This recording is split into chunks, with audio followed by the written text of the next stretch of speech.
Yes, hello. I am James Rowlands, and today it's the WNR494 WWE Fastlane. Yes, finally Fastlane. It has been a while, and it is completely my fault. We scheduled to take a break, and then my body decided to shut down. My voice has been terrible. This is the best I've sounded in God knows how long. So let's hope my voice holds up. But it's been a while, but we are back. And luckily, I'm not alone, because I have the pleasure to be joined by the entire WNR team. Up for every WWE and AEW show is, of course, a fantastic Jaxie Scarlett. How's it going, Jaxie? Hello. It's good to be back. It has been a while, a bit of a long break, but I think we all needed it. You definitely needed to recuperate. You've got that little bit of a huskiness to your voice now, so we'll see how it goes today. We will, babe. Yeah. We'll see how it goes. Wow. I'm Batman, sort of thing. Yeah, I'm Batman. Where is she? That's what I was saying. But hopefully you can get me through. We're not alone, Lowe's, because up next, our resident NXT expert and New Japan deity is, of course, Monty. How's it going, man?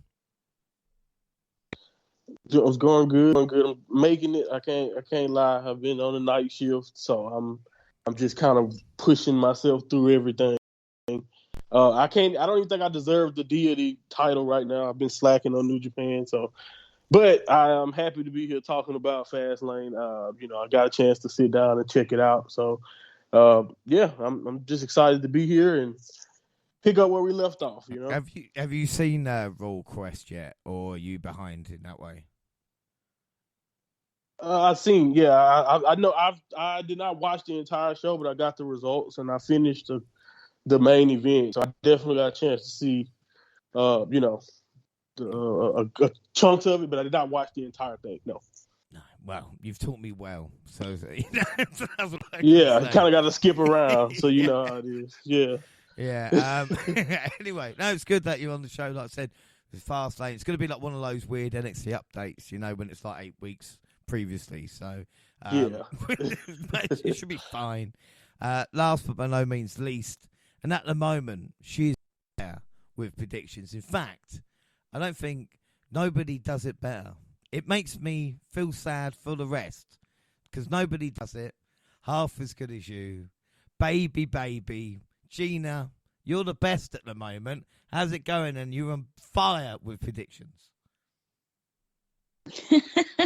I have to admit, I'm quite disappointed that you weren't doing Smelly Cat in your husky voice for the song this time around. But I'll wait until next time. It's fine. I'll wait on that. Well, we know what the next intro is going to be. Yeah. The pressure's on. Yeah. Well, what up, tough. gang? Like I said, it's going to be difficult. I'm really grateful that you give me such high praise in terms of my predictions, because this show we're going to go the complete opposite for me. Well, look, it's the first time that I introduced Jaxie that I only had 1 point in WWE predictions, so maybe I'm in a better mood today. Like I'm trying to build people up rather than to bring them down. Yeah, we wouldn't do that. Oh, look, I mentioned it. Jesus. So anyway, we're going to catch up with a bit of Raw and SmackDown before Fastlane.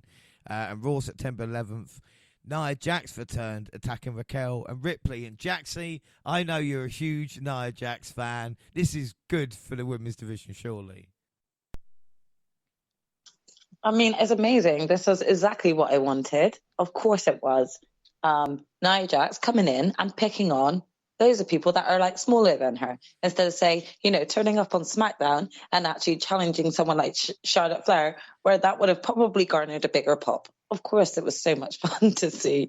No, this was just really random. And she's so safe with people as well. She's a great worker. No, I mean, to be honest, I'm not really. I wasn't shocked to see her. Considering we saw her at Royal Rumble, and then it was almost kind of like WWE forgot they had brought her back in January and have done nothing with her since. So it was kind of like a moment where I was like, oh, there you are. Where have you been? You know? Hey, Um, you. That's what it is, isn't yeah, it? Yeah. I'd like to believe that, that she's been in training, she's been in a position where she has been maybe, practicing when it comes to safe wrestling. But, if anything, especially with what you're going to recap on throughout the past few Raws and SmackDowns, if anything, this should be seen as a good thing for the fact that we are getting a lot more women having TV time. That's probably the main sort of like positive thing that has come out of Nia Jax actually returning on Raw. And so I'm not entirely mad at it. I just hope that as a result, we're not going to get more women off injured now, So hopefully this will actually build up good promo work and stuff, and Nia Jax can continue to practice, good, safe wrestling. But right now, I'm just very happy and pleased to see how much TV time the women have gotten over the past few weeks. We all know why that is, but we'll discuss that in upcoming WWE news that I'm sure James will cover. Hopefully. I'm a little bit behind at this moment in time. But like you said, it's good. More TV time, but hopefully less on the injury list, And then SmackDown, September 15th, under the Endeavour umbrella. And people made such a big deal about this. Pat McAfee returned. Michael Cole lost his shit. Austin Theory interrupted him. Then for the first time in 4 years, The Rock returned with a bloke behind him. We don't know who the bloke is. But what a pop. Obviously, gets it doesn't matter in an extended chant of you're an arsehole. The Rock with people's elbow. The guy behind him. I don't know. That just ruined the moment. Like just a random guy just walking past the Rock. Like security were probably like, how the fuck did he get past everyone? Out of everybody, like I said, that guy, you couldn't pick anybody else, or maybe it was his choice. Who knows? But we talk about The Rock's. I mean, Monty, The Rock is back. This is a statement of intent from Endeavour to go, yeah, we can get The Rock back, isn't it?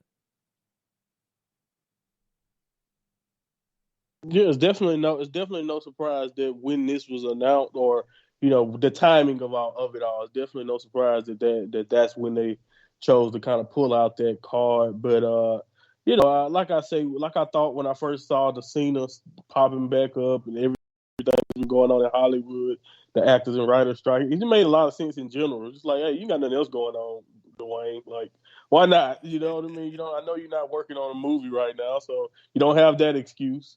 Come on by and give a great moment. As he's like, always but the going to be able to do. I need to look at the XFL. They're like, no, you don't. You don't. No, you don't need to be that. You're not that hands on with it anyway, more than likely. But but yeah, no. Honestly, the thing is about The Rock, whenever he returns, it's just you get reminded of just how same thing like when Austin came back for the Mania build, or just when he worked his match with Kevin Owens. You just get reminded that once again, as much as you can have respect and love for a lot of other people in this business, it's just nobody like The Rock and even LA Knight. I love what LA Knight is doing, and he's like like with the pops he get on a weekly basis. He's been kind of reminiscent of that. But when it's just nothing like when Austin returns or when The Rock returns, and how The Rock can instantly have any crowd in the palm of his hand, and you just kind of feel like you're transporting back into that time when he was doing this on the regular. So it's just kind of cool to me as how he just kind of goes right back into that mode easily, and you can just see. I saw the back behind the scenes kind of video of him being so just he heard that pop and the smile that it plastered on his face. I know it's not like as great as any movie that he's ever made or anything that he does in Hollywood is, and I know that can be fulfilling. I just don't think it's anything that can make your ego feel like justified more than just as soon as you hear your music, hearing the entire arena just go insane. And putting with a guy like Theory, it's like it's easy money for The Rock. Now I must say this is my other thing about this segment. Man, they've done whatever they can to try to give Theory the rub that they can. Like just think about everyone they put Theory in the ring with, and for some reason it never seemed like it does not seem like he's gotten any bigger at all from any of these encounters. Maybe we'll give it time. Maybe it's still like you said. like you said, as far as the intent from Endeavor, but it also is a great show of intent for WWE still trying to put this guy over as the future. But man, it's just kind of funny to me when I think about the list of legends now Theory has worked with, and it just feels like at the end of the day, Theory does not come out any bigger for it. But hey, he may win in the long run. We'll see. Yeah, we shall. I mean, like I said, it's an interesting move. Of course, a lot of rumours about The Rock and Reigns at WrestleMania as well because of it. But again, because of the actor strike and stuff, I just think it was a good timing. Speaking of LA Knight as well, he beat The Miz on SmackDown. On Raw, Drew beat Jey Uso. Uso was beaten down by Jordan Devlin. Or the Judgment Day, sorry. Just saw JD. McIntyre just looked on. Cody saved him in the end, so it was fine. SmackDown December 22nd. Dawn and Fire got they got the blame for the tag title curse. So it's them. It's the witches who themselves had probably one of the shortest reigns. But it's they're the reason. Bobby and the Prophets continue their story. EO beat Oscar in a great match as well. Raw, September 25th. Rollins said he was giving Nakamura one more opportunity to accept an offer of a title match before he moves on to someone else. Nakamura picked last man standing. We then saw Dom retain his North American title against Dragon Lee. Drew was on Miz TV. He kept telling Miz to shut up. He then beat Kofi, but it didn't help after Kofi got attacked by the Viking Raiders. Why should he? Fuck him. Main event, Owens and Zayn lost to Judgment Day. SmackDown September 29th, me and him slapped the shit out of Jimmy. And Elton Strong, I mean, Gina, I know we've mentioned it in the past, but Pretty Deadly are the greatest tag team of all time.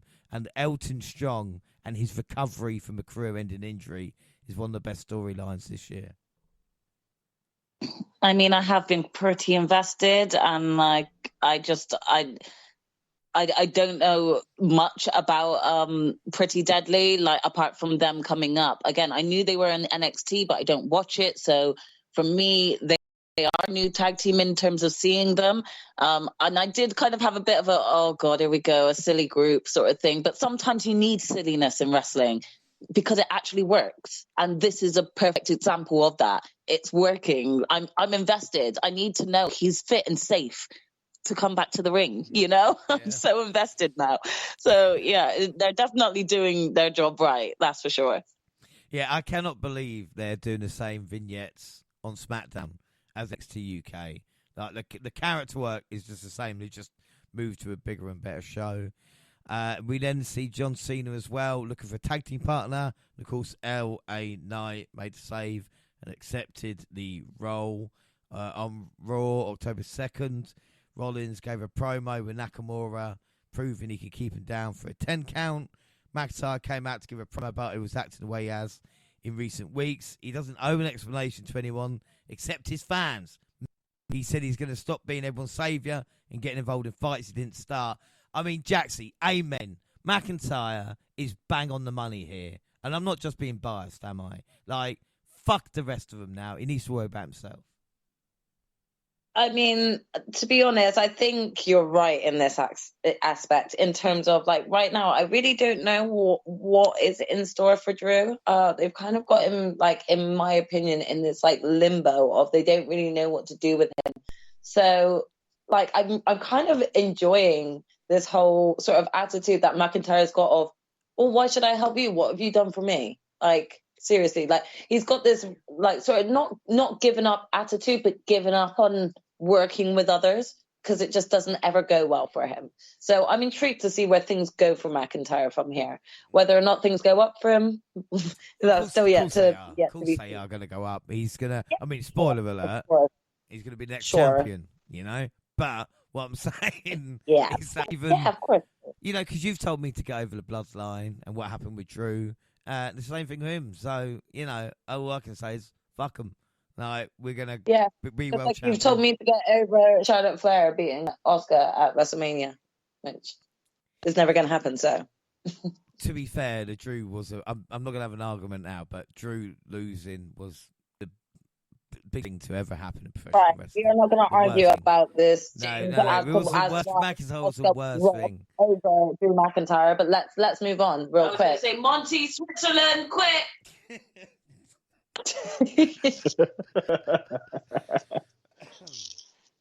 Anyway, we will I'm move definitely on. neutral. Yeah, Gunther and Ciampa not only had a contract signing, but a match with the ring general retaining as Kaiser and Vinci delivered a beatdown. Johnny Gargano came out to make the save for Ciampa, and the end by hitting their tag team finisher on Kaiser. Now, Monty Gargano, his journey's been rough, so surely DIY coming back now.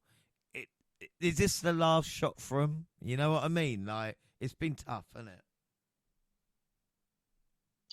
Yeah, it's been tough. I don't know. I can't say last shot. I do think that it is gonna. This is probably the last in for at least far as this initial run, or at least as far as him being who an opportunity at being who he had projections of being coming out of NXT. I do think this does. I see what you mean by it. I just don't necessarily know if I can say it's his last shot. But at the same time, because you never really know in wrestling, you just anything could catch on fire. You know, he could turn heel and be his charisma. The way he was very charismatic when he started the way in NXT. Like he has enough versatility that I would like to say he has another shot. But with the way things have gone and the way the way attention spans kind of just can lose affection for a character or just not really care about someone after you try and keep trying and trying. I just do think that it is concerning that they're already trying to just, all right, we're giving up. He obviously can't go it alone, so let's just try to retell the NXT story, if you see what I mean, meaning that DIY has to rejoin. Of course, I thought they would get there, but the way they've gotten there when it comes to DIY kind of joining back together, and the fact that so far since they've kind of joined, they don't necessarily seem like the biggest threat, yet it's still taking a lot of time to get the ball rolling in that direction. I do think if they're given time and in the way that Ciampa and him work together, I think they can get it over. We've seen it before, but I do think it is concerning that Triple H is already kind of going, all right, well, what worked in the past for Johnny, instead of just believing that he can get Gargano over, whether he was with Ciampa again or not. You know what I mean? I think the projections are way higher for Ciampa in the future than it is for Gargano. And I don't know if that's exactly what I saw, especially when you think about Ciampa's injury history and all that. I don't think I saw that he would have a better chance on the main roster than Gargano if you asked me this a few years ago. But I think with the way they book Ciampa, like even just letting him have a match, Ciampa gets more of a reaction. People believe more of what Ciampa does in the ring than what we've seen from Gargano. But again, is injuries and just timing and just also being booked poorly. Let's just be honest, being beaten by Omos, even putting in that situation where he has to wrestle Omos like he was before he kind of went away for this last recent injury.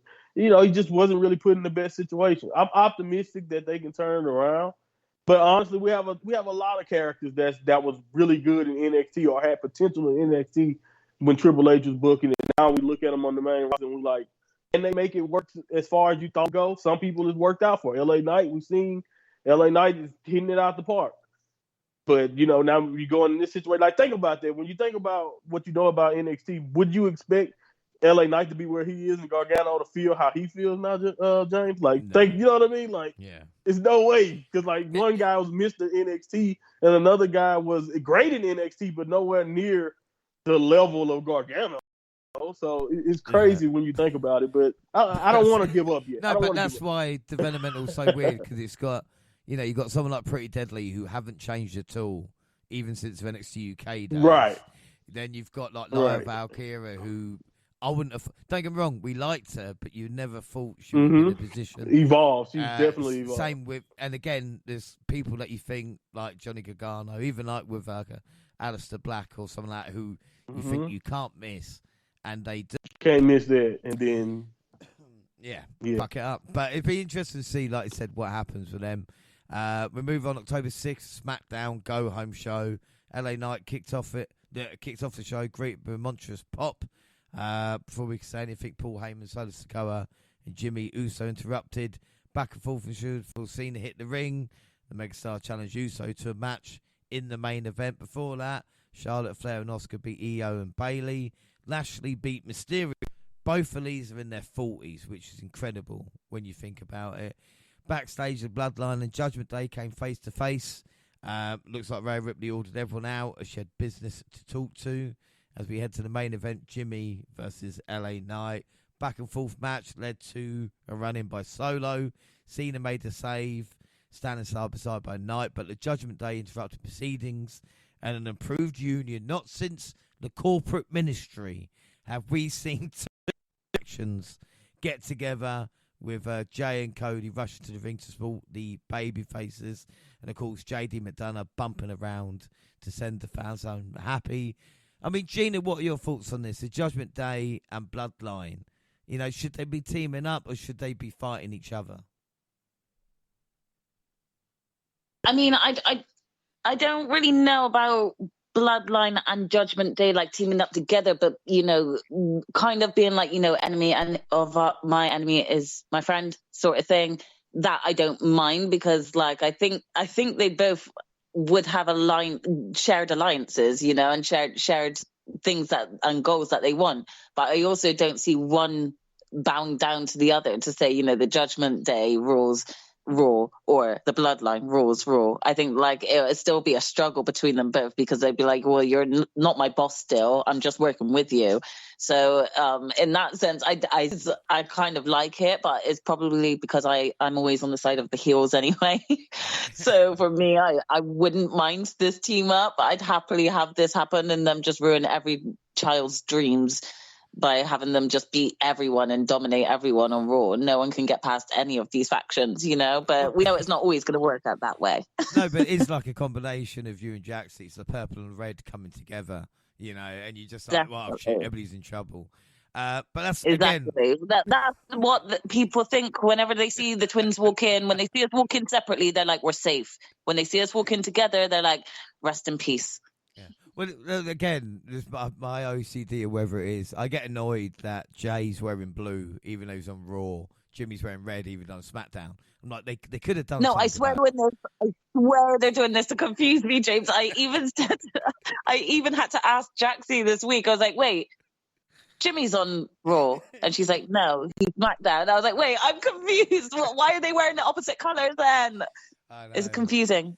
It's fucking stupid. So anyway, hopefully they sort it out. Maybe they have like a colour off. That would be their WrestleMania match. You know, like they're no longer on the same page.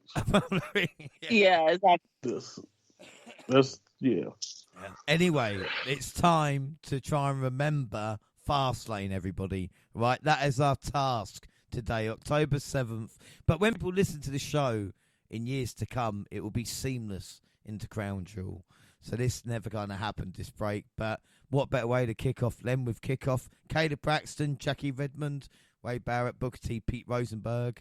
I'd missed SmackDown before predictions. So when Santos asked Ray if his call came through, I didn't know what it was. I didn't know if it was a doctor's appointment. I didn't know. Same. You know what I mean? Like, was he waiting for the results from Dom? Like, you know, what happened? Ray said he's not heard anything back, but he will come through. There's confidence for you. Booker and Wade had a trick off. And this was actually brilliant. I'm not going to lie. Monty, I spoke to you about this. I mean, obviously, I'm more hip than Wade. But the whoop that trick thing is really coming over. And I know it's not just for Trick Williams, but I laugh when AEW fans do it. Because I'm going, you ain't got trick. You ain't got trick.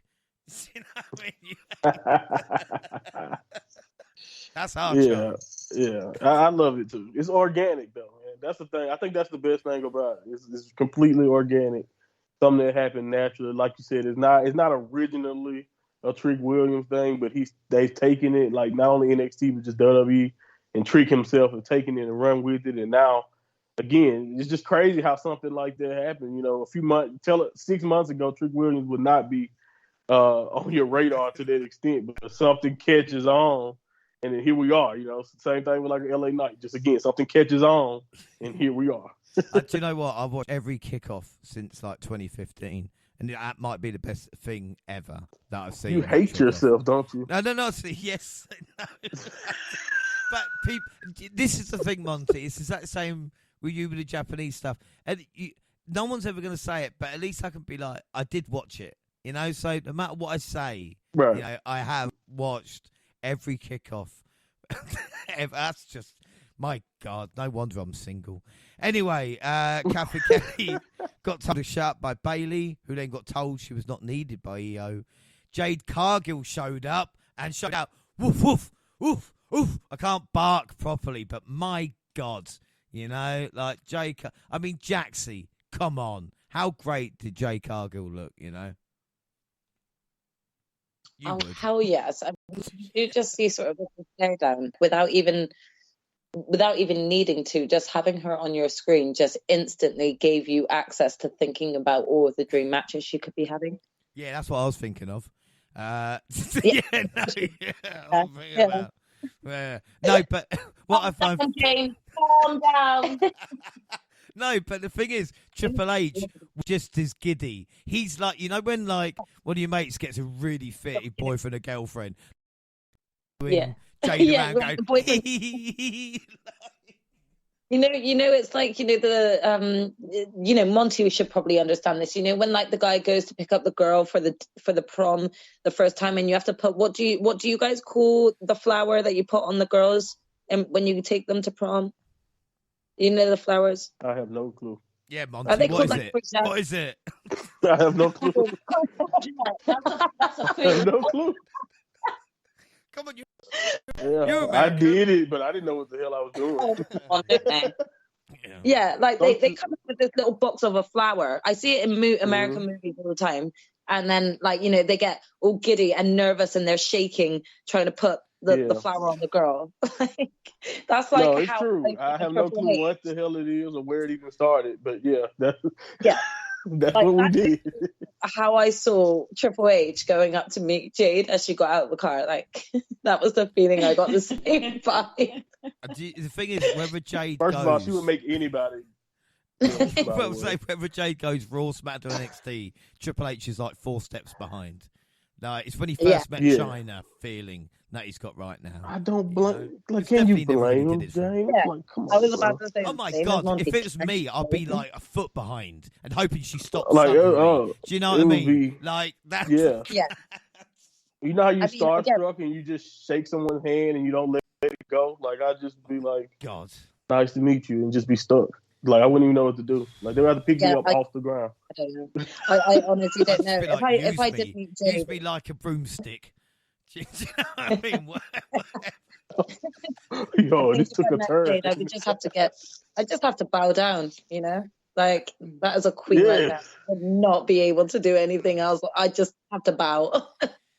My God. Anyway. And apparently it's people who don't, who got, like, she asked, like, what's people's problem with, muscular women? And I'm just like, yeah, what are they problem? I don't know. I mean, I love it. Rhea, I love it. Bianca, all of it. Yeah, if you have a problem with muscular women, stop watching wrestling because it's. Yeah. I don't understand why you're watching it.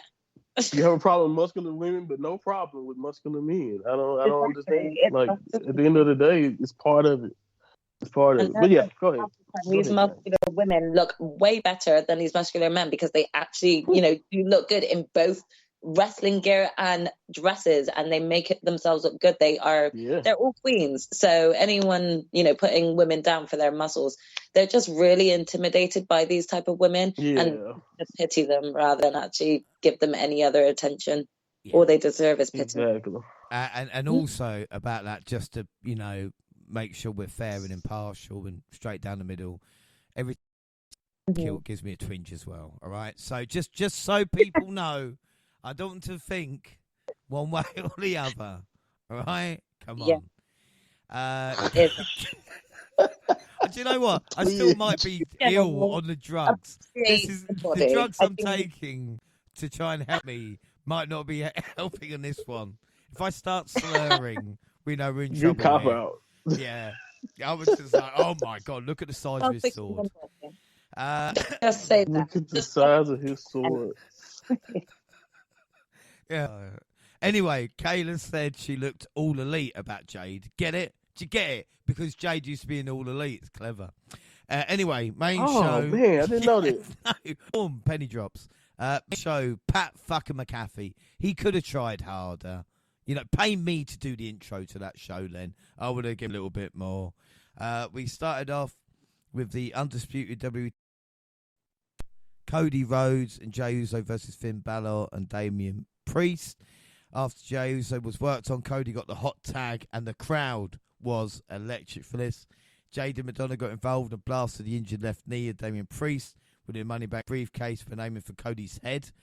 Yeah, great. This allowed Cody Rhodes to deliver crossroads in the announce table. They enjoyed Jey Uso and dropping Finn Balor with the 1D to win the undisputed WWE Tag Team Championship. Jaxie, this was a great way to start the show. What were your thoughts on this matchup? No, it wasn't. It wasn't a great way to open up the show, James. Shut up. It was not, okay? Right. This match was a shit show. All right. No, okay. Fine. It was a decent match. Whatever. Like, we're just gonna say it like that. Obviously, I'm bitter. I did not see the Judgment Day losing here. No, not many people did. Don't worry. No, I don't think anyone saw this coming. It was really weird because I didn't really feel like this tag team partnership between Cody and Jey. I didn't really, it's not that I agreed with it, but I just found it weird. I found it strange. And I was just kind of like, of all the people that Jay's going to tag with, like, it just feels weird. And then sort of like they obviously they won, but they looked good winning together. And you can't deny like that their chemistry in the ring didn't actually come across well. So I enjoyed this match more than I thought I was going to enjoy it. I really did think this was going to be just a massive sort of beatdown, having Rhea Ripley and Dominic Mysterio on the outside, causing, continuous issues, and just thinking that was the way that things were going to go throughout this match and really set the tone for like maybe a Judgment Day dominant filled pay-per-view event, So this came as a shock. This definitely came as a shock. It came as a shock for my predictions, and it really threw me off right from the very beginning of the pay-per-view. So as you can imagine, I was not looking forward to any more of the show already. I was say what annoyed me about the match was Jey in this matchup. Kind of, they were saying, oh, because he's partnering with someone who's obviously, not Jimmy, but not remembering like the blind tag. It's like you've wrestled tag matches 20s now, and you've just forgotten about it in this one. Like, honestly, like, it was just... I don't remember that. It was so weird. And another thing with me was the race car sound for every replay, because I didn't know what the fuck was going on. But the fact, oh God, yeah. What the fuck was that? They just played it way too much. That like I think I think it was on loop, like this, like due to come on every like 3 or 4 minutes or so. And it was just like off-putting. Like you'd be in the middle of watching a match, and then all of a sudden you would just hear the car go, and you would just be like, where was that car? Yeah. So it was a bit distracting throughout the matches, for sure. It really was. I'm not used to the month-long title reigns either, but like I said, this isn't over. Well, we thought this was only, AEW that did that, but it seems like WWE are picking up on a few things now. They'll be saying, hey, Jay and Cody didn't know Ricky and Big Bill. Come on, But again, what's weird, and you can tell, like Monty with Michael Cole with the Bullet Club references as well. That's talking about, and you're thinking he can say what he wants now. Yeah, definitely. Even though he was wrong, Cody was never the leader. He tried to oust Kenny, but it failed. It failed. Yeah, I'm sorry. I got to be that guy. He was the leader. But anyway, I get it. It was definitely cool. Like you said, you're 100% right. It's one of those things that definitely highlights the freedom that Michael had. And even from the extent that you would like, even a lot of the references, they're not as overt as you probably would like people may hope. Like AEW is very overt when they're basically hinting at something that happened in another company. They don't really try to hide. They may not say the exact name, but they exactly what AEW is talking about. WWE does a good job of trying or are starting to do a better job of at least acknowledging it, because for years it was just WWE and nothing else. Yeah, I mean, Impact just be like, they were 3-time WWE champion. That's what matters. You know, former women's champion. Mickey James Yeah, they don't versus care. Trinity was literally 6-time WWE Women's Champion versus 3-time This is WWE like, Women's whoa. Champion. And you're like, okay, anything about Impact doesn't matter. But I think the last 5 minutes was great. And Gina, do you want a little fact? Here we go. This is why I love wrestling for as well. The last gold that Cody won in WWE before he left was the tag titles with Goldust versus Usos. Now his first title back in WWE is tag titles with an Uso. How cool's that, eh? That's very ironic, isn't it? I didn't think about that, but now that you pointed it out, yeah, I can definitely see it. But oh wow, I mean, the irony behind it. Do you know what? I think I'm just more annoyed because of my loss more than the idea of Cody winning it with Jay, because it's hard for me. It's bittersweet. Again, I never want the Usos to split up. They're twins. I'm a twin. I'm always going to want them together, you know? So it does feel a little bittersweet seeing Jay win it with somebody else. It reminds me of a time, right, when I was about 6 or 7 years old and we were in school. I'm really sorry, people. You have to hear this story. I was in school and my twin sister gets chosen by the teacher to go and cook jam donuts for the lesson instead of having to take the lesson. And she gets to choose one partner. She chooses somebody else in the class and not me. The betrayal. I'm telling you now, I was ready to RKO you in that room there and then, sis. Like, I moved to the other side of the room to be chosen as well, and you still chose someone else. So for me, it was a bit bittersweet seeing Jay win it with somebody else. I'm not going to lie. It gave me PTSD. I'm so sorry. I didn't know that happened. I love the background reaction. Like, oh my God, you're telling the story again. Thank you. Oh my God. But that is betrayal. Guys, I have to deal with horrible. That's bad. No, listen. No, I might not want you on next week's show. James, listen to me. Let me defend myself, okay? My sister tells this story every time, and she always fails to point out the main thing, which is the minute the teacher asked me who to choose, I chose my sister. And she looked at me and said, is there anyone else you'd like to choose? She clearly wanted, because we always keep choosing each other for stuff, sis. We always do, you know it. She clearly wanted me to choose someone else, so I did. So it's not betrayal. Gina, that was... Oh my gosh. I'm not. Let's move on from this story. Yeah, we do need to let's do scores. So, Jaxie, what would you score the opener out of 5? I'm going to give it a 3 3/4. Oh, yeah, of course you would. Monty, I am that sister. Okay, I'm going there. Monty? Yeah, I have to agree. 3 3/4 is about what I got to. It was a really cool match, like you said, but it was really the last 5-10 minutes that made this anything special to me. You know, especially like you could see this in the main event of a Raw, and you wouldn't have been disappointed. I don't think this was like anything too crazy from a wrestling standpoint, but it was good. And I don't think anyone should feel bad about the pick. I don't think anyone's seen it coming. But what I will say is that their post-show press conference after this had me very, very happy with them being together, because the chemistry there was just so fun. They were hilarious. They were just great, and it just made me feel like, oh, okay, well maybe they have something here. I think another reason why it's so awkward is I think we all expected not only is it awkward because of the obvious history between Cody and the Bloodline, but I think it's awkward because with Jay coming to Raw, I was under the impression that the tag team division, you know, was going to be an afterthought for Jay. Not that he was going to be challenging himself or anything, but just I thought this was his time. You know, it's literally in his music. It's just him. Oops, you know what I'm saying? So it's kind of funny to throw him right immediately in a tag team as champion. So I think that was the thing that kind of made it even more weird watching the match. But no, it was, again, I don't have a problem with it. It ended up being really fun. 3 3/4 is my score. Gina, what about you? Yeah, I mean, I'll give it a 3.5. Yeah, well, I'm gonna give it 4 1/4 because it's fucking brilliant.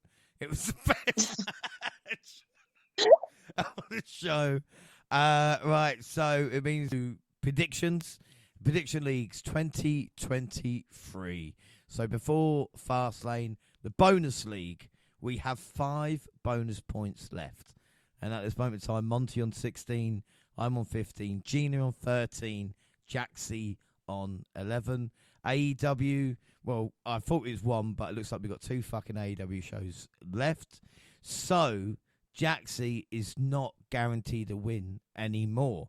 Because of Tony Khan, he's fucking you, you know? WWE, WWE, we've got 2 events left. Or is it 3? Cannot remember. Gina's got 5. I'm on 4 with Monty. Jaxie's on 1. Everybody went Judgment Day apart from me. Yes, smug mode engaged. I am on 1 point. The rest are on 0. Booker and Wade were joined by Xavier Woods for a Pizza Hut advert. I like it. And now I fancy a pizza. LWO versus Bobby Lashley and the Street Profits. Well, United States Champion Rey Mysterio and Santos entered the battle with no partner in sight. And for 3/4 of the bout, they found themselves forced to fight from underneath and against the United Front, looking to establish itself as an unstoppable entity on SmackDown. And then it happened. Carlito returned to WWE months after cameoing at Backlash, hit the ring, under ovation. He took out the opposition, dropped Montez Ford with a backstabber, and scored the victory for the win. I should have watched SmackDown before predictions. Oh well. Monty, what were your thoughts on this? Profits were matching gear. Yes, boy. Right, yeah, that was nice. It was cool. You know, again, pun intended, I guess. I didn't even think about what I just said, but yeah, it's very cool because it was something that, like you said, I didn't really think about it from the perspective. I didn't watch SmackDown in its entirety before predicting either, so I just kind of assumed that would be the smart thing to do. You know, continue to establish Lashley and the crew. But you know, honestly, once it happened and the pop and the whole and the kind of surprise of it, and I you know, we had heard that he signed or he was officially going to sign, and then he kind of like, you know, we talked about Nia, he just disappeared. So you know, we didn't really know what was going to happen, even though I kind of always figured he would show up. But just, you know, again, if I would have got the context that Ray made a call, it would have been a no-brainer to who he called in that situation. So, yeah, that's the only thing that's unfortunate from a prediction standpoint. But from a moment standpoint, I thought it was awesome. And it was, you know, the match itself wasn't anything special, but it did everything it needed to do. And it's a cool way to introduce Carlito. And it's kind of crazy to me when I thought about it, because when I looked at him and I look at Bobby and Carlito, it's like, wow, it's amazing to think that, you know, if we go back about 13 years ago or whatever, you know, these guys were, you know, there, and just looking at them now, it's just crazy. You know what I'm saying? Thinking about, you know, the transformation of Carlito and how Bobby is just don't age, even though he's, you know, in mid 40s. So it's pretty, you know, the 2000s WWE fan in me was really, really excited, you know, seeing that, you know, to see that this new, and then intertwining with people like the Street Profits and Santos, the LWO. So, yeah, man, I didn't have a problem with the moment itself. It was a very, very good moment. The match, solid. The moment, awesome. My problem was open to us spit in the face of people who don't want to be cool. You know, like, yeah, I hate that. I hate that. Carlito. That was the best. How do you not use that song, man? How do you just? I don't get it though. But honestly, after what they did to Shelton, who also had an awesome theme song, you know, ain't no stopping me. You know, I can't even complain. Yeah, I don't know why they got rid of those. So badass. Right. Yeah. I don't know why they don't use the themes that we grew up knowing and love. Shayna Baszler too. Her original music was so much more badass. It was awesome. Yeah. Yeah. And Swerve, they did the same as Swerve though as well. So, although I'm not gonna complain about Swerve's music now, because I freaking love Swerve's music in AEW. Well, just to spite pizza, I ordered from Domino's because I fancied a pizza. Anyway, so scores of 5 for that. I mean, Gina, what was your score out of 5, and what are your thoughts? Oh, I mean, okay, I'll give the match. I'll give the match a 4, but that's because of the added star power of Carlito. I'm torn in two minds because I really want to be positive about this match, but man, this match screwed my predictions again. Like, I was so frustrated at the end. And it's not even just because I lost the prediction. It's more because I feel like right now, with what they're doing with the Street Profits and Bobby, they shouldn't be losing right now. But I also understand why they did it, because if they brought like Carlito back, you can't have Carlito be brought back and then lose. So I was really torn at the end of this match. I really enjoyed it, but I'm not gonna lie. As soon as Carlito's non-music dropped, I just wanted to walk and cry because I knew I'd lost. So yeah, it was a bittersweet moment, but I still give it a 4 because it was entertaining. It was great to watch. I'm still happy that Bobby has come back and he's been paired up with the Street Profits. I hope they kind of look to push them in a way for a more consistent storyline of what they're trying to do. So yeah, hopefully they do continue that. But yeah, I'll leave it there because I was a bit bitter about the outcome as well. That's completely fine. Jaxie, score out of 5, please.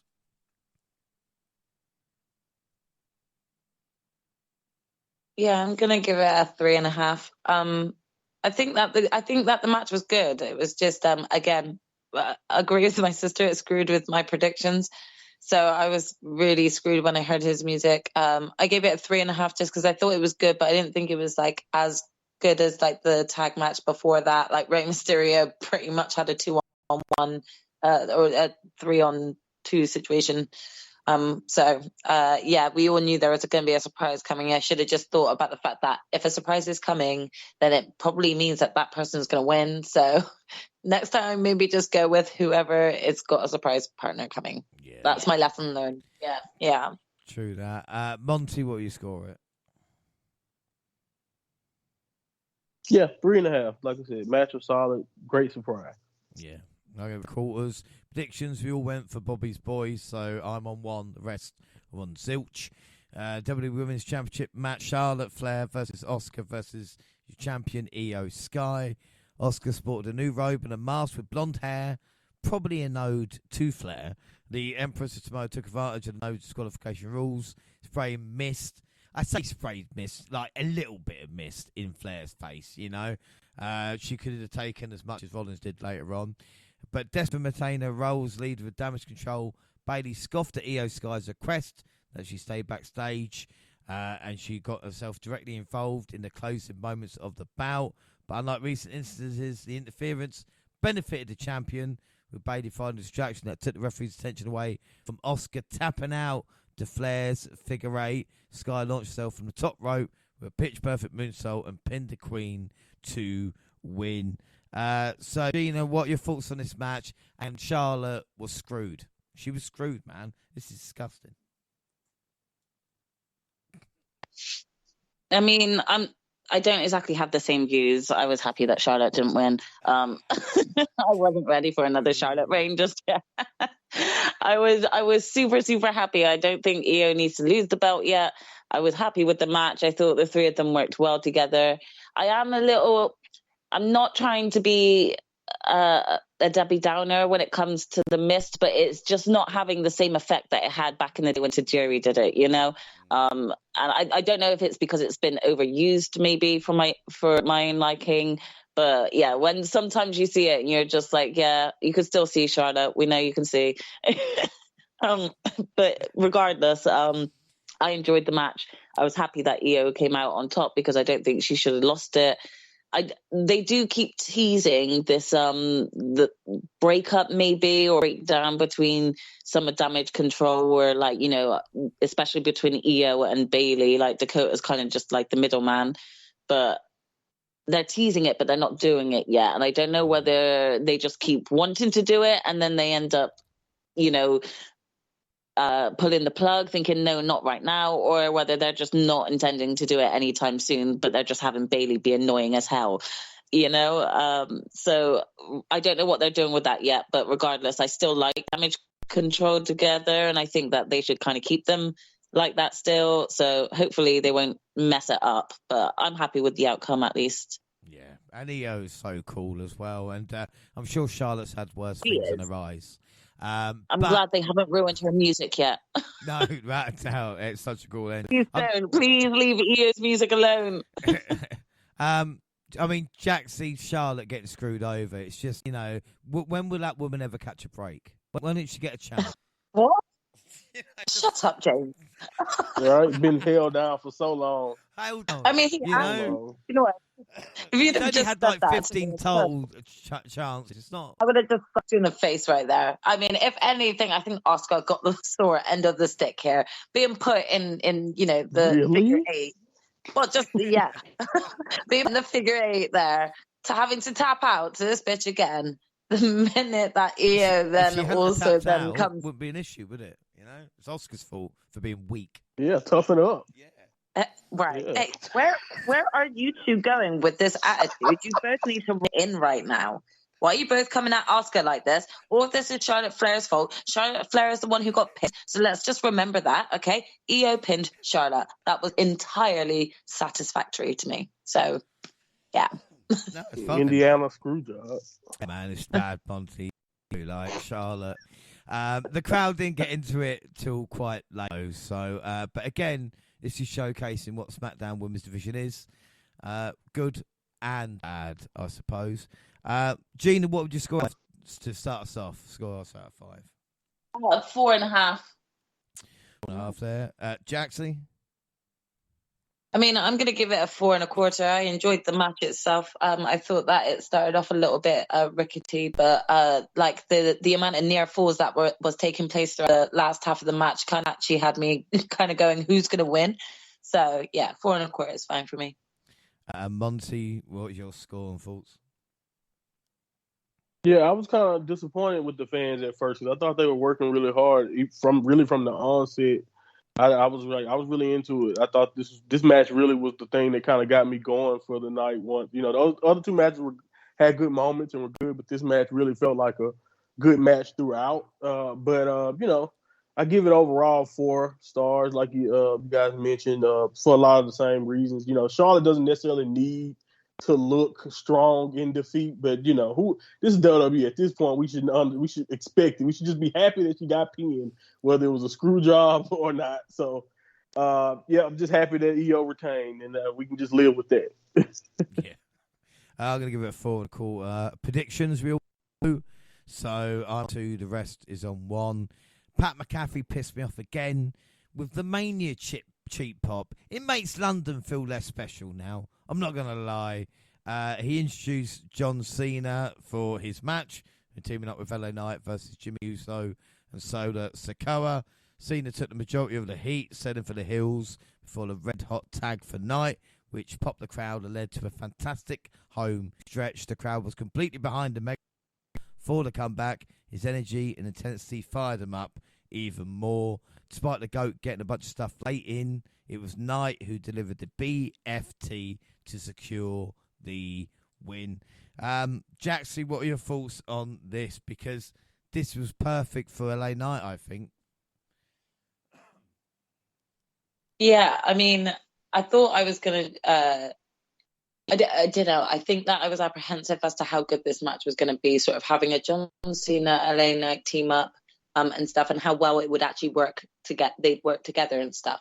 But I genuinely enjoyed this tag match. I thought it was actually much better than the opening tag match. I think that there were some really great moments and feel-good moments.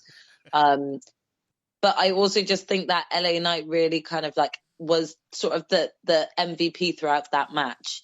Really kind of not only working hard, showing his moveset, but was kind of with the way that the crowd are with him at the moment, like he gets them and he works well against like what the fans are doing as well.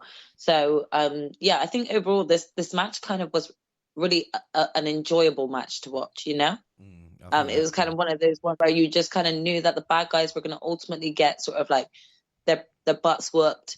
And you got to see sort of a legend team up with someone who is sort of like an uprising new face of the business, So it was kind of a feel-good match. Yeah, that makes sense. This was fun, and even with Jimmy eating the pin, he's got that attitude. Like I said, he's grown on me recently. Even the theme tune is grown on, because it's I think it like you said, is that snarky attitude that he's got at the moment, where like he's sort of like weaseled his way back into the bloodline, but just been kind of like got this newfound confidence within him.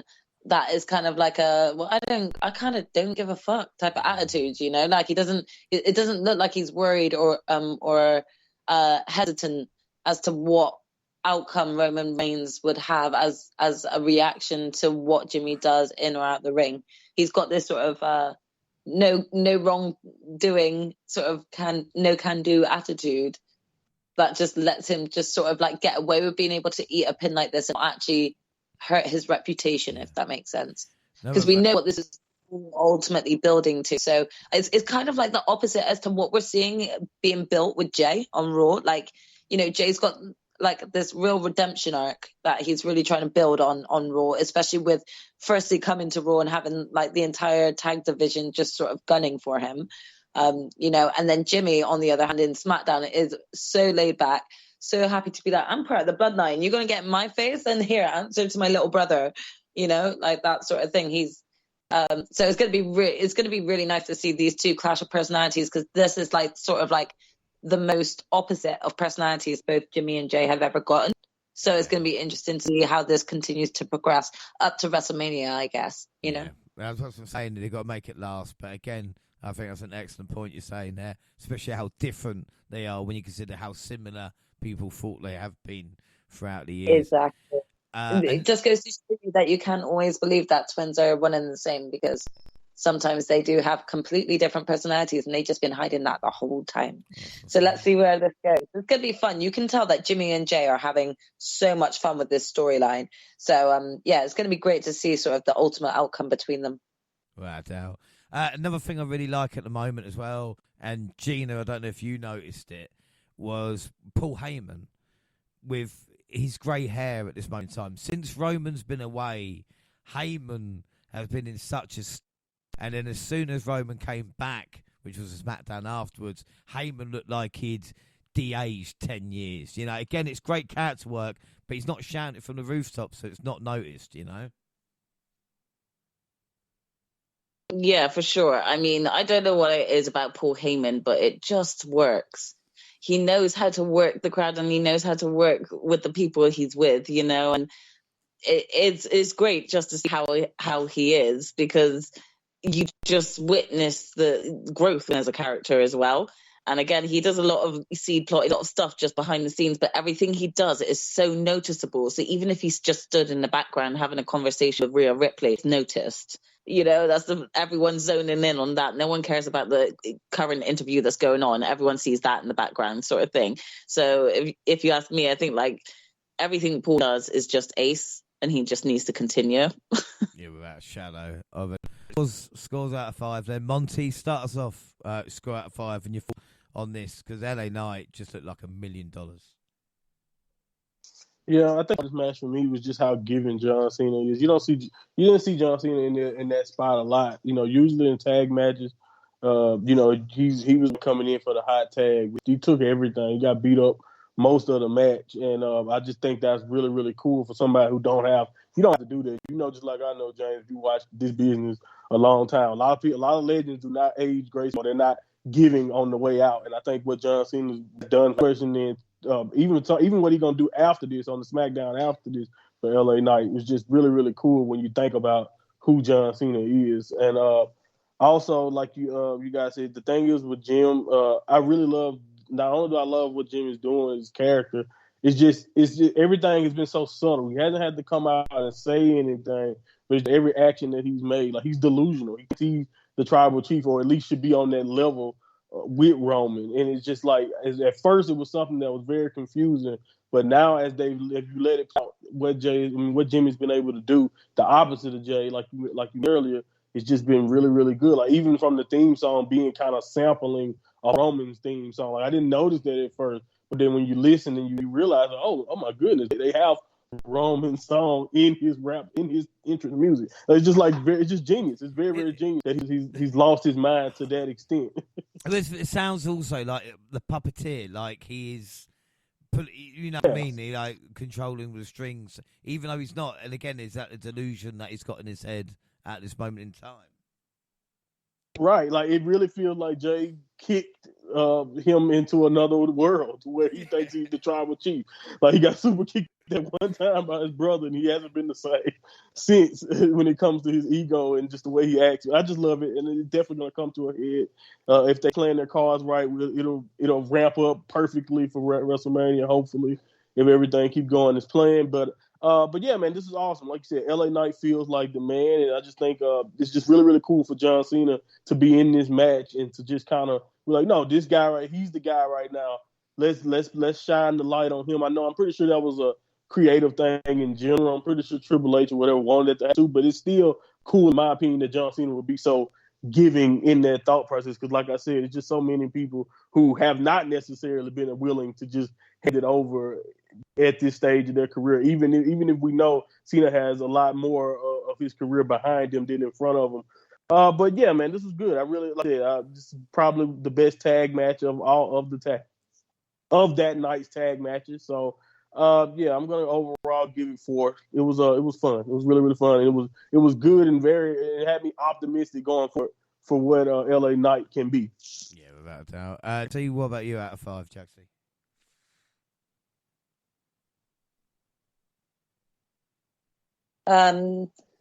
Yeah, I'm gonna go with a 4.25 again on them. No, that's fair. G. Yeah, I'll give it a 4. Give it 4. Yeah, I'll give it 4.25 as well. Predictions all went to faces, so I'm on 3. The rest is on 2. Backstage, Priest was saying his knee injury. Balor told him tonight isn't the night due to the injury. Priest said he wouldn't go home empty-handed. Bray Ripley stopped him from leaving the room, reminded him he was the one who didn't want to rush it because, it's not like you've got a champion with a bad back in a last man standing match will be easy pickings. Like, leave it now. Monty, you mentioned it earlier, wrestling a long time, and do I feel old seeing Declan McMahon, the son of Shane, a fully grown adult? That I did. What the fuck? What happened to my life? Unbelievable. I'm sure he'll be facing Brock Lesnar at WrestleMania soon enough. And then main event, last man standing for the World Heavyweight Championship, Seth Rollins versus Nakamura. A lot of stuff going on here. Numchuck, the crowd chanting for "We want tables," which just fucking pisses me off. But we did get tables.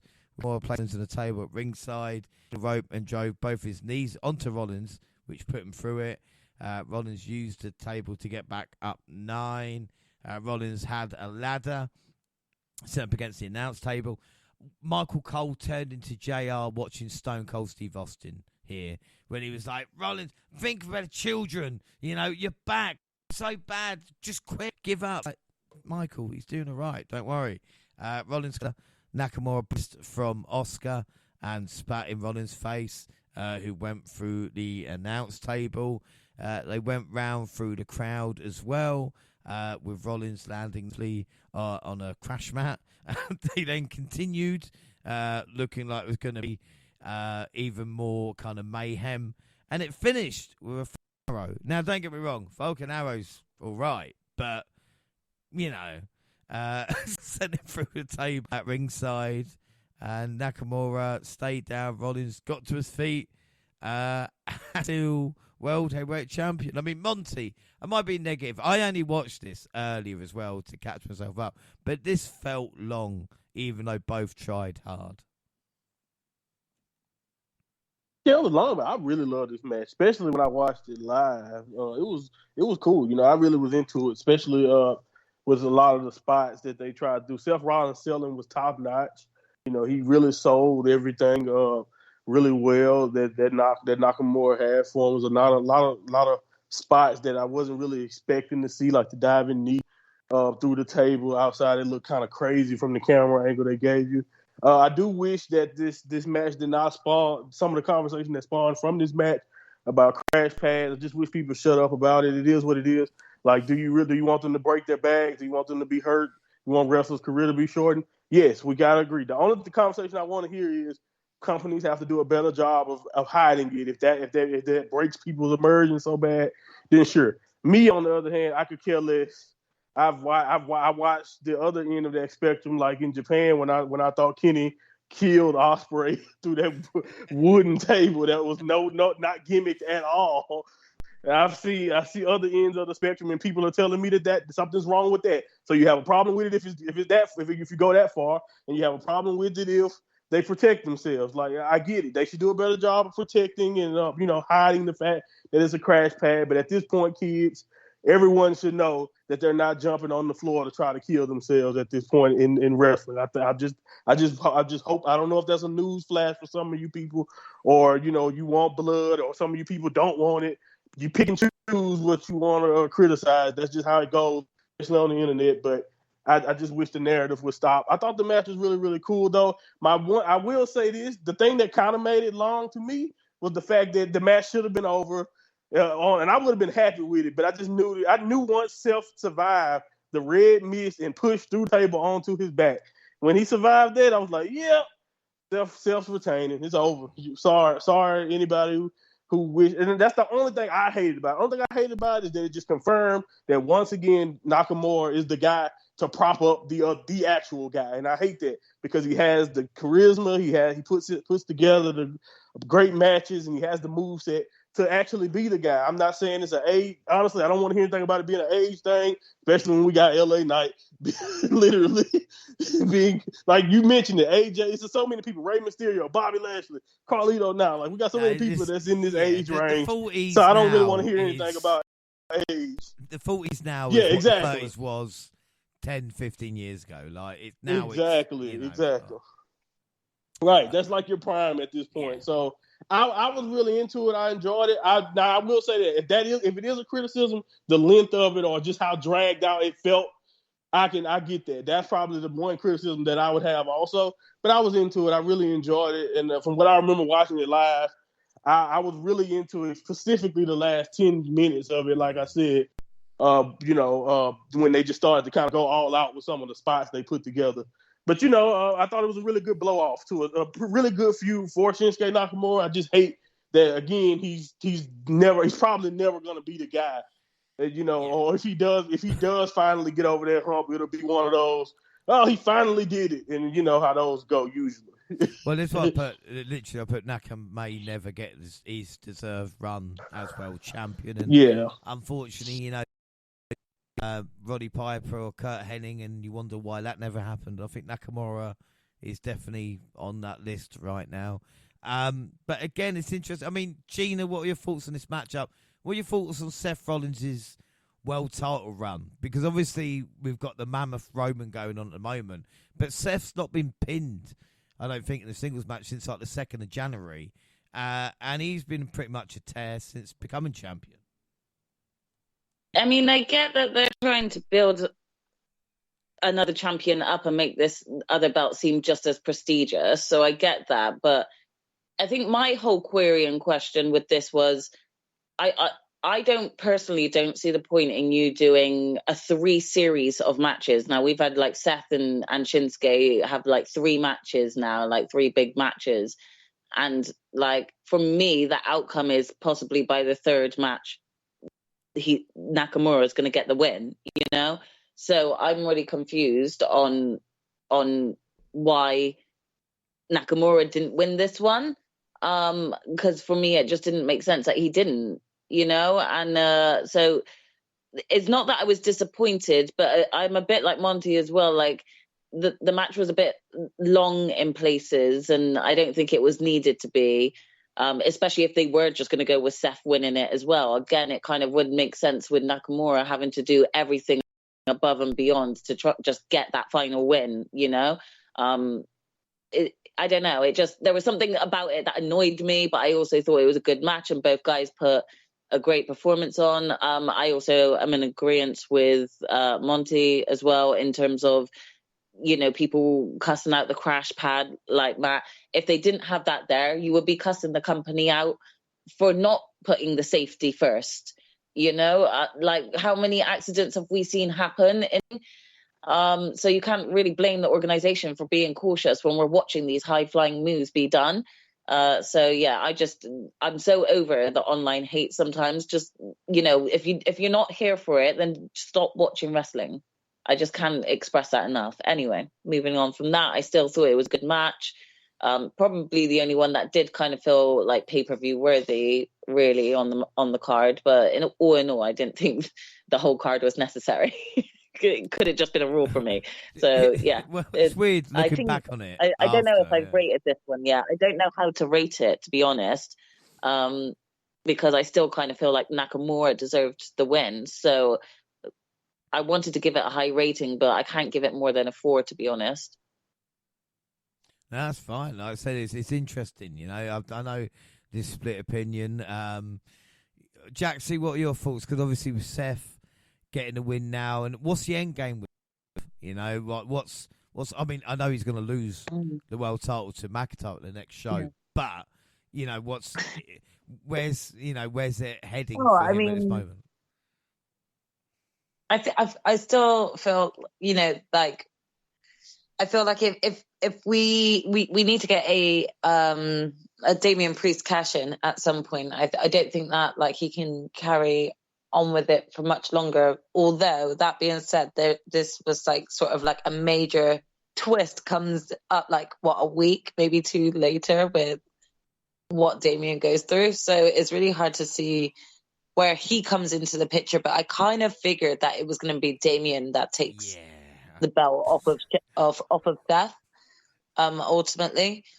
Because I don't really know who else they're building up really as a deemable threat, considering they've done this 3 times to Nakamura now. Like, I mean, to be honest, I'm really gutted for him. I genuinely feel like, I feel like I've given up believing that WWE believe that Nakamura can have a world championship run, and it's so sad because all the fans can see his potential, and yet still WWE can. Is sad, To be fair, though, you didn't think Rollins would win. The same you didn't. No, think I didn't. Like I said, I believe that Rollins was going to lose it to Damian Priest. I still do think that he's going to lose it to Damian Priest cashing in. I clearly just made the wrong call here as well with it being Damian Priest rather than either of the others. But ultimately, again, what I do want to say though is I'm very gutted for Nakamura. At the very beginning of this match, he had so much aggression that I was just expecting maybe this time, it's 3rd time lucky for Nakamura. This is going to be his run. They are talking a lot about how injured Seth is. Maybe this is the moment to take the belt from him. Clearly, we're all wrong. So, I mean, I don't really see who else is going to take the belt off of Seth apart from it being Damian. So it's going to be Drew. Is the answer. But again, Nakamura kind of rebounded from this against Ricochet, which was a great match in Raw as well. That was an awesome match. What would you score this one out of 5? I kind of have to agree though. I feel like it's. I'm gonna give it I'll give it a 4. Like it was a good match, but ultimately I just really do feel like what my sister said, this could have been easily a whole sort of match card on Raw. It didn't really feel like it needed to be a pay-per-view. So there was no like overly exciting match really. So for me, they all did a decent job, Yeah. Monty, what would you score the main event out of 5? Yeah, 4.5. This is, like I said, my favorite match. And my thing is, I don't know. I feel like I'm one of the only people who really like what they're doing with Seth right now. Mostly because it's not just because they need to establish the world championship. It's just I just felt like you can't make the big hoopla about what this belt is compared to Roman's belt, and then he can't even get any type of reign, and you just pass it around because then people are gonna be complaining about that if the belt just kind of get passed around. So as good as I am for Shinsuke Nakamura, I just knew, I kind of had a feeling as we might went with Seth in the first place. Had a feeling that Seth would continue to be on top. And yeah, I think the end game has to be either Priest or we get some type of standoff later down the road, at WrestleMania with someone else. But honestly, Priest is literally the only one that's even remotely in the universe right now of Seth Rollins. So I really liked this. I thought this was the best match. Like you guys said, this definitely was the best pay-per-view worthy match on the show. And but I do think it was a solid card overall, even if it wasn't really the a banger after banger type of card. So yeah, it was cool. Yeah, Drew's going to win the world title. I don't know how many times I have to tell you guys like that. That's what's going to happen. Anyway. Yo, I'm sorry. I'm sorry, Jay. I'm sorry. I'm gonna tell you ahead of time. It's No, not that's happening. fine. Man. It's like It's Cody not and Jay. All, like you guys tell me I'm wrong, but I can't. You got one thing right, you know and what I now mean? you're right all the time. Hey, Jay. hey. 4 out of 5 for me there. Predictions. Well, we all went Rollins, apart from Jaxie. We went Damien Priest. So final scores: Jaxie on 2, Monty Gina on 3. I am on 4. So WWE with 2 WWE events left. It's on 1 for the year. Monty's on 4, and James and Gina tied with 5. So Monty, you can still win WWE, obviously, but you do need to get Crown Jewel and Survivor Series. So overall, like I talked about, this event was just here. Like we didn't even really have like Carlito's return could have happened on SmackDown. Like we were just like, okay, right, Yeah. So match of the show. Monty and I went for the main event. Jeannie went for the women's. Jaxie, what are you going to pick between the women's match and LA Knight's match? I'm actually going to go with the women's match overall. But again, like they were all good matches. They just like none was really like over the top dramatic, Yeah. And who's your MVP whilst we're here? Do you know what? I'm gonna go with LA Knight for this one. But I also want to give like a small little MVP shout out to Carlito. Just for like returning. He did get a pop. But yeah, overall LA Knight. Monty's your MVP. Yeah, I'm going with Seth Rollins. LA Knight definitely deserves it. I think that's probably the next place I would go. But I'm just going to give a shout out to Seth. Again, he's someone, in my opinion, who has been doing fantastic work. And I think the only thing I've been hearing, not even just talking about you guys, but just around in general, the only thing I've been hearing is everyone waiting for who's going to take it from him. And I'm just like, damn, like he just really started to kind of get his character and get the championship together. I've been a fan of what he's been doing, so I'm giving Seth a shout here for MVP. And Gina, who's your MVP and what is your score out of 10? My MVP is Seth, and God, it wasn't a wower of a show, so I'm gonna give it a 7. Give it a 7. I think it's fair enough. Jaxie out of 10. Yeah, so 7 is a 7 overall is probably pretty. I'm being really generous and just gonna go with the 7. I think. And Monty, what about you? Yeah, I think 8 out of 10 is my overall score. It was really, really cool, solid show. But like you guys mentioned, definitely could have been just a very, very good, weekly event for WWE. With basically, I guess, especially if you compare it to the caliber of the premium live events that they've been kind of putting out recently, which have been incredible. So yeah, I think this is just a really good show, but at the same time, forgettable, honestly, other than the main event. Yeah. I'm going to give it an 8.25 because, like I said, not usually the press conference is more entertaining than the show itself. And the buzz, so to speak, was about Jay and Cody with their victory. We had Jey Uso's with some bizarre rants, creating must-watch compilations circulating online. The interviews marked by incoherent tangents, bark noises, and unexpected exclamation like yeet. At one point, Rose openly admitted that both he and Jay might have had a few drinks on the bus, adding an extra layer of unpredictability. But Jaxie, I don't know about you, I don't know if you saw this, but it's great to see wrestlers just having fun. Like even if they did have a drink or a little smoke, like they look like they're enjoying themselves and the product's benefiting because of it. Yeah. I mean, I watched it, and I couldn't help but sit there having a smile on my face just watching them because they were genuinely having fun. It wasn't like a funny moment on WWE that was either scripted or just impromptu. It just looked like two friends sat there being asked questions who had a couple of drinks and were just answering funny answers, you know? So for me, it was just really enjoyable to just see them like kind of this relaxed. You know, I think it's been a while for wrestlers, you know, over the space of these past few years with COVID and everything, not knowing whether or not your job's secure, things like that, just to see wrestlers having fun again.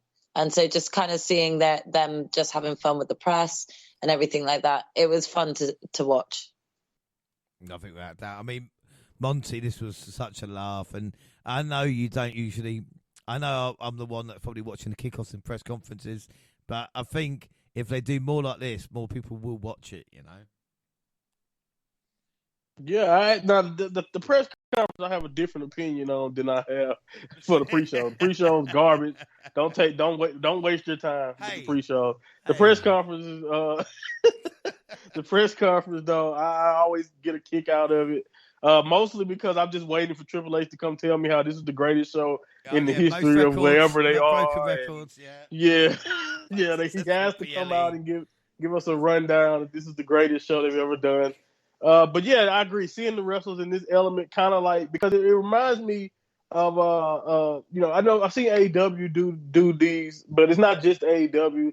I like it reminds me of New Japan too. I think they are, and not to say that I know I'm not a New Japan guy, so it may seem like I'm just trying to put New Japan over, but it's kind of in that work shoot format. Like the New Japan don't necessarily always do press conferences, but when they do it, they're in character, but it's also coming from a real place. You never know. It's blurred lines with real life, and I think WWE with the way they do it after these shows, same thing with AEW with their post-show scrums.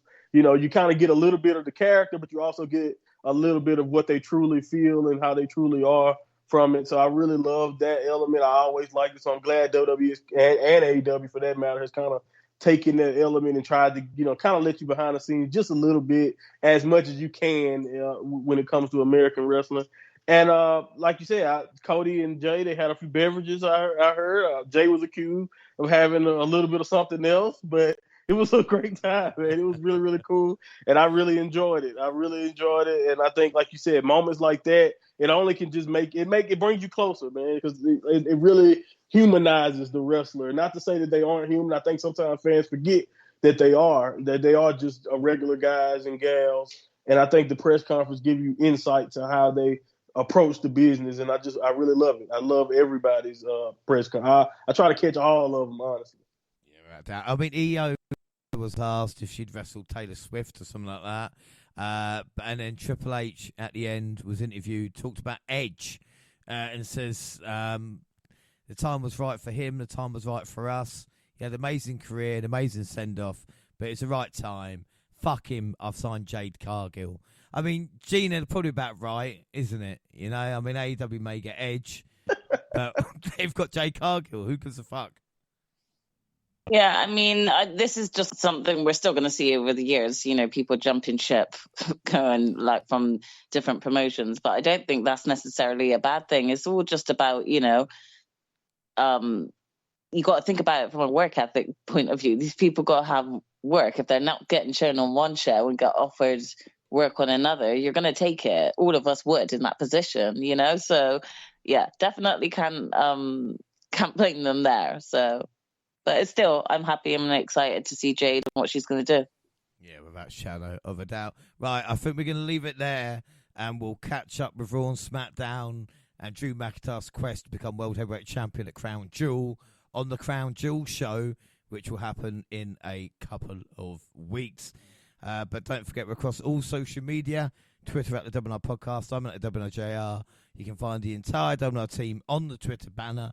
Monty, where can people find and listen to you? At my Monty Pod, like you said, on the Twitter banner, where just find me where you can. Been working my ass off, so I have not been able to do as much as I would like to do in that space, but I will be making my return. I got Twitch streams in mind. I got all types of ideas coming up, so just keep your eyes on that, and click my link in my bio to keep up with me. Right, shadow of a doubt. Jaxie, where can people find you? I'm across both Twitter and Instagram at Jaxie Scarlett. And Gina? And you can find me on the same at Purple Pain. Double R also on Facebook and Instagram, across all Google platforms. Send us an email to doubleupodcast@gmail.com. YouTube, Double R Podcast. We have the latest clips. Podcasts go at the same time on YouTube as do SoundCloud on your phone. Also Spotify and iTunes, where you can download, subscribe, rate and review there. So that is it. And also, due to kind of illness and everything, I'll not be having a Halloween spooktacular this year. This is where we normally would do it. But next weekend, we will be reviewing NXT Halloween Havoc. So I guess that kind of makes up for it, Monty, doesn't it? Yeah, to an extent. It's been a lot of not the spook. Well, no, we'll give it a chance because if you got two shows to kind of put together there, because the first week wasn't really that spooky to me, but we'll give it a shot. A lot of people. I love seeing the wrestlers. By the way, it's one thing I do love about the time of year to see wrestlers across every. I can't wait to talk about Halloween Havoc. Yeah, it's going to be good stuff. But our next episode should be Jaxie, a special show. So I mean, this special. First time we're talking about it now, but we're going to do something completely different, aren't we? Yes, we are. We're going to have a guest on the show. And when I say guest, it's no one big, it's no one famous. But we are depends going on your point of view, So let me actually do this introduction properly. So we are going to be bringing in our very own WNR enforcer to the show, which is our younger sister. We were fortunate enough to attend a indie promo wrestling event that was actually in our city in Bristol in the United Kingdom, by Pro Wrestling Chaos. If you haven't heard of them before, definitely check out our pod. We'll be hopefully recording that within the next week. And yeah, we're going to be bringing our younger sister onto the show, who came with us. It was her first time experiencing wrestling live. She was very young when watching sort of the Attitude Era days, and never sort of grew into sort of a fascination with it. Just watched it because she was too young to stand up to her two twin sisters who would bully her until we could watch wrestling on the TV. So, she was forced into it. However, she wanted to come to this event. And so we're going to get a first time sort of look at someone who isn't usually a wrestling fan, as well as, getting our opinion on the show as well. And it would be nice to speak to someone that gets bullied by Jaxie and Gina. So I'm looking forward to that. I'm pre-warning you. I'm pre-warning you for this show, guys. She has the worst potty mouth than us too. Yeah. So I'm going to try and tell her to rein it in. But we shall see about that. Don't judge her. Welcome to the What are you talking about? Yeah, come on, don't do that, Britt. Come on. What do you think I'm a cunt? Like, come on. God damn it. Fuck Jesus. 100%. But we look forward to the show, so check it out, guys. Right, shadow of doubt. Like I said, we're back. We're back big time. Special shows in Havoc and Crown Jewel in 2 weeks. But until then, I've been James Rowlands, and I was joined by the fantastic Jaxie Scarlett. Thanks for joining, Jaxie. It's been fun. I've lost, I want to say gracefully. It might not actually be that gracefully. I've come to terms and accepted this with WWE. But let's move on. We've got 2 more AEW shows. I need to redeem myself by coming out on top on that. So watch this space. Jaxie the Redeemer. Yes, yeah. I will redeem myself with AEW. And of course, the mind of Monty. I know you're so busy at this moment in time, so we appreciate your time here. And I apologise earlier about forgetting about the time difference. I will hold my hand up. It's good. It worked out fine, and always hindsight, man. Hindsight, 2020. And of course, the woman that I'd always pick to bake cookies with, it is the genius of Gina. Much for joining us. Dick mood. You guys, you've got to give it up for justice for Gina, okay? Because that was not fun to go through. So the PTSD is still there. Thank you for having my side there, though, guys. Every time I tell the story, people think I'm crazy. You two backed me up. That's a true team. We've got you. Listen to that teamwork there, people. Thank you for having me. Well, that's it. My voice is gone. But thanks for listening, everybody. Bye.